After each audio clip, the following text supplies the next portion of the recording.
Comment sortir du chaos? Les obstacles à une vision. Il y avait un jeune dans une ville lointaine qui avait du potentiel et ambitionné, qui voulait créer une entreprise qui changerait la vie des gens autour de lui et qui apporterait de l'emploi à beaucoup de jeunes. Beaucoup autour de lui croyaient en lui parce qu'il avait son potentiel. Il a bien commencé, il a commencé fort, motivé, mais plus le temps passait, cette motivation diminuait. Quelquefois, il passait son temps sur le téléphone. D'autres fois, ne sachant quoi faire, il abandonnait. Lorsque les choses devenaient difficiles, il reculait. Lorsqu'il fallait être discipliné, il remettait au lendemain. Ainsi faisant, cette vision est morte. Puis un jour, un autre jeune apparut dans cette ville-là avec la même vision, qui s'est battu contre vents et marées, qui s'est discipliné et qui a finalement établi cette entreprise. Notre premier frère a perdu, non pas parce qu'il avait un manque de motivation, mais parce qu'il y avait des obstacles qu'il ne maîtrisait pas. Et ces obstacles ont eu raison de sa vision. Une vision bien aussi claire qu'elle soit a des obstacles. Et lorsque tu ne sais pas gérer ces obstacles, cette vision peut être détruite. Veux-tu apprendre quels sont les obstacles que tu vas avoir sur ton chemin afin de pouvoir planifier, te préparer à réagir contre ces obstacles pour que ta vision ne meure pas? Je t'invite alors à suivre cette vidéo jusqu'à la fin. Une vision ne meurt pas uniquement parce qu'il manque des ressources ou il manque de la motivation. Une vision meurt aussi à cause d'une mauvaise gestion des obstacles. Connaître les obstacles en avance te permet d'anticiper et de pouvoir prendre les actions pour fortifier cette vision-là. Et parmi ces obstacles, la distraction. La distraction est l'un des premiers obstacles à une vision. Elle peut être évidente et elle peut être subtile. Les distractions les plus dangereuses sont les distractions les plus subtiles parce que tu es distrait sans te rendre compte et tu te rends compte qu'après un long moment. Les réseaux sociaux aujourd'hui, ce sont des outils très puissants qui nous permettent de nous informer, d'avoir autant d'informations et de formations qu'on veut. Mais lorsque ces outils sont mal gérés, ils finissent par occuper notre temps, par consommer notre énergie et finalement par nous dissiper et nous détruire. Lorsqu'on parle de distraction, il y a des distractions qui viennent de plusieurs endroits et qui ont différentes formes. L'une des premières formes de distraction, c'est le vouloir faire trop de choses lorsqu'on n'a pas la capacité. Il y a un adage qui dit qui trop embrasse mal étreint. C'est généralement la première distraction que les jeunes entrepreneurs ont, c'est-à-dire très jeunes, ils n'ont pas encore la capacité de faire beaucoup de choses, mais parce ils sont inspirés par des grands entrepreneurs qui investissent dans la télécommunication, qui investissent dans l'agroalimentaire, qui investissent dans l'immobilier, qui investissent dans plusieurs de choses, ils se disent oui, là il faut que je fasse tout ça. Mais attention, ces personnes qui t'inspirent, j'espère que tu te rends compte qu'ils ont commencé par un seul projet. Et lorsque ce projet a porté du fruit, ils ont alors la capacité de pouvoir faire d'autres choses. De plus, note une chose, même s'ils font beaucoup de choses différemment, ce ne sont pas eux qui gèrent toutes ces choses-là. Ils ont mis en place des systèmes et ce sont ces systèmes qui gèrent toutes ces activités pour eux et non leur propre personne. Donc vouloir tout faire par soi-même est une forme de distraction. Au début, on a l'impression que oui, on va beaucoup faire, mais à la fin, tu ne pourras rien réaliser. La deuxième forme de distraction, c'est celle de répondre aux attentes de tout le monde. Il y a certaines personnes qui, les emplois les appellent people pleasing, c'est-à-dire qui veut dire oui à tout le monde. Ils n'ont pas le courage de dire non quand il le faut. Ils disent oui à qui vient vers eux pour leur demander telle ou telle aide. C'est une forme de distraction. Pourquoi? Parce qu'à la fin, tu vois ton énergie dissipée à arranger le problème des autres. Et toi, tu es toujours au même point. J'ai une question pour toi. Est-ce que tu veux te retrouver dans 5 ans, voir ceux que tu as aidé être loin alors que toi, tu es au même point? Parfois, il faut savoir dire non. Il faut savoir quand dire oui. Les distractions prennent plusieurs formes. Et la plupart des hommes réussis ont souvent un stopwatch qui leur permet de voir qu'est-ce qui les distrait. Je peux te conseiller cela aussi. Tu peux avoir ce stopwatch qui te permettra de voir quand est-ce que tu es distrait et pour quelle raison tu as été distrait. Et ça te permettra de réduire ces niveaux de distraction. Et ça rendra ta journée beaucoup plus productive. Le deuxième grand obstacle à la réalisation des rêves est la peur. Oui, la peur. La plus grande caractéristique de la peur est que la peur paralyse le mouvement. Beaucoup de gens aujourd'hui savent ce qu'il faut faire, comment il faut faire, quand il faut faire, ce qu'ils doivent faire pour avancer et aller de l'avant. Mais ils ne le font pas. Pour quelle raison? Ils vont te dire, ils ne savent pas. Mais lorsque tu prends le temps de véritablement fouiller la raison, tu rendras compte que c'est la peur. Oui. La peur de qu'en dira-t-on? La peur du regard des autres. La peur de et si ça ne marchait pas? La peur du succès. Oui, toutes ces peurs paralysent l'action. Si aujourd'hui j'ai réussi, qu'est-ce que les autres vont penser de moi? Si aujourd'hui je réussis, que va-t-il arriver? Cette peur parfois paralyse. Il faut savoir identifier ces peurs. Lorsque tu identifies ta peur, tu sauras la gérer et ainsi avoir le tonus pour avancer. Il y a un sens aujourd'hui qui existe qui te permet de pouvoir discerner ta peur et gérer cette peur-là, afin que la peur ne te paralyse pas, mais que tu puisses avancer malgré la peur. Et ça, ce sera l'objet d'une autre vidéo.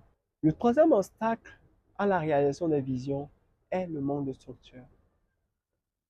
Est-ce que tu t'imagines que tu as un projet de construire une maison? Tu ne prends pas le temps de t'asseoir, de mettre les choses à leur place. L'architecte, voici ta part. Ferrailleur, voici ta part. Menuisier, voici ta part. Électricien, voici ta part. Maçon, voici ta part. Et tu te lèves et tu commences à vouloir tout mélanger. Parce que tu le fais ainsi, il arrive un moment où tu seras frustré. Ce qui était une vision qui pourrait t'aider devient maintenant un poids et un fardeau. Pourquoi? À cause du manque de structure. Prends le temps de pouvoir structurer cette vision-là. Établis quelle est la première chose à faire et quelle est la deuxième chose. Quelle est la troisième chose? Jusqu'à ce que toute cette vision soit bâtie. Le manque de structure est aussi un obstacle à la réalisation d'une vision. Le quatrième obstacle à la réalisation des visions, c'est l'instabilité émotionnelle. Oui, les émotions changent toujours. Si tu comptes te baser sur tes émotions pour construire ta vie, ta vision, tu échoueras. Et plusieurs fois. Pour construire ta vie et ta vision, tu as besoin d'être discipliné. Tu dois être capable de pouvoir agir même lorsque tu te sens faible, agir lorsque tu te sens émotionnellement down, agir lorsque tout le monde abandonne autour de toi. Tu dois être fort pour agir en saison et hors saison. C'est le prix pour pouvoir construire ta vie. Les émotions changent en fonction des circonstances. Ne te fie pas à tes émotions. Regardons notre Seigneur Jésus, notre exemple parfait. C'est lui qui disait à ses disciples, le Fils de l'homme est venu pour mourir. Pierre lui dit, non Seigneur, ne dis pas ça. Et il disait à Pierre, arrière de moi Satan. L'histoire nous raconte que la veille de sa mort, Jésus, le grand Jésus, qui savait qu'il est venu pour mourir pour nous, était en peine, pleurait, jusqu'à ce que ses larmes étaient des larmes de sang.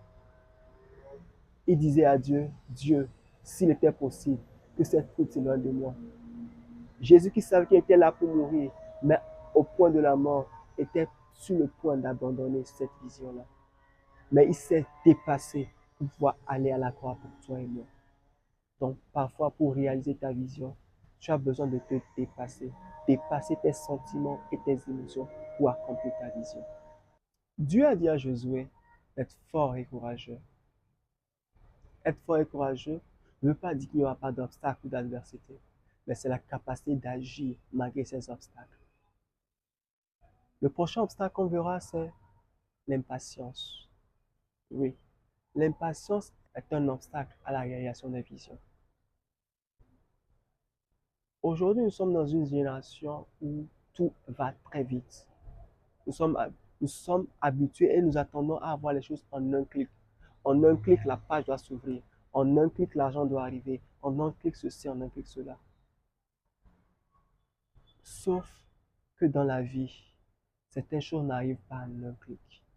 Certaines choses ont besoin du temps pour pouvoir être matures, pour pouvoir produire les fruits qu'il faut. L'expérience le montre aujourd'hui. Prenons le cas de la nourriture. Il y a un temps que Dieu a mis en place pour que tel arbre produit tel fruit. Aujourd'hui, avec l'évolution de la science, parce qu'on ne veut pas attendre aussi longtemps, on a modifié ces aliments. Et aujourd'hui, nous nous rendons compte que les aliments qu'on mange aujourd'hui n'est pas aussi sains que les aliments de nos grands-pères.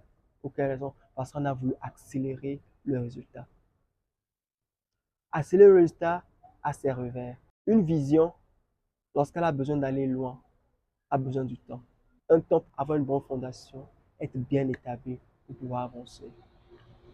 Il est dit, celui qui monte l'escalier ne peut pas tomber en chute libre, mais celui qui saute tombera en chute libre. Considère ceci, même si 9 femmes tombent enceintes aujourd'hui, elles n'accoucheront pas dans un mois. Donc, c'est pas parce que tu veux avoir un enfant dans un mois que tu vas enceinter 9 femmes. Chaque chose a son temps de développement. De même, ta vision a besoin de temps pour se développer. L'orgueil. L'orgueil est aussi un autre obstacle, un grand obstacle à la réalisation des visions. Certaines personnes ne réussissent pas, n'avancent pas dans leur vie, pas parce qu'il n'y a pas d'opportunité, mais parce qu'ils sont orgueilleux et ne sont pas prêts à recevoir des conseils, à apprendre des autres. La Bible dit Dieu résiste aux orgueilleux. N'oublie pas ça. Certains aujourd'hui ne sont pas prêts de recevoir des conseils, de recevoir des instructions, de recevoir des corrections d'autres personnes. Parfois, il est étonnant de voir que ce sont des personnes qui n'ont rien réalisé dans la vie, qui sont prêts à conseiller ceux qui réussissent mieux qu'eux. Ça, c'est un signe d'orgueil. Tu veux aller loin dans la vie, apprends à être humble. Humble pour apprendre de tes aînés. Humble pour apprendre de ceux qui ont déjà fait ce que tu veux faire. Humble pour apprendre. Sans ça, tu seras bloqué. Le septième obstacle à la réalisation des visions est l'environnement. L'environnement joue un rôle clé dans la réalisation et dans la manifestation des visions. Lorsque tu es entouré de moqueurs, tu es entouré de personnes négatives, tu verras que ta vision perdra son effet de plus en plus. Mais lorsque tu t'entoures de personnes positives, encourageantes, visionnaires, impactantes, cela te donne le tonus pour avancer ou accomplir ta vision. On le sait aujourd'hui, tous les arbres ne poussent pas dans les mêmes conditions partout. Prenons un exemple. Aujourd'hui, les fraises, qui sont normalement des fruits qui nous viennent depuis l'Occident, sont cultivées au Burkina, dans un pays désertique. Comment est-ce possible? Parce qu'ils ont pu créer un effet de serre pour empêcher la chaleur du désert de pouvoir détruire cette semence-là. Ils ont mis les nutriments qu'il faut pour permettre à ce que les fraises produisent. De la même manière, s'il arrivait que tu es dans un environnement pas très bien pour ta vision, apprends à créer un effet de serre pour protéger ta vision pour qu'elle produise. Le dernier point qu'on va voir, c'est le manque de discipline. Parmi tous les points qu'on a vus, le manque de discipline est un des points les plus importants. Mon frère et ma soeur, tu as besoin d'être discipliné pour accomplir ta vision. Sans discipline, tu n'iras nulle part. C'est la discipline qui transforme ta vision en réalité.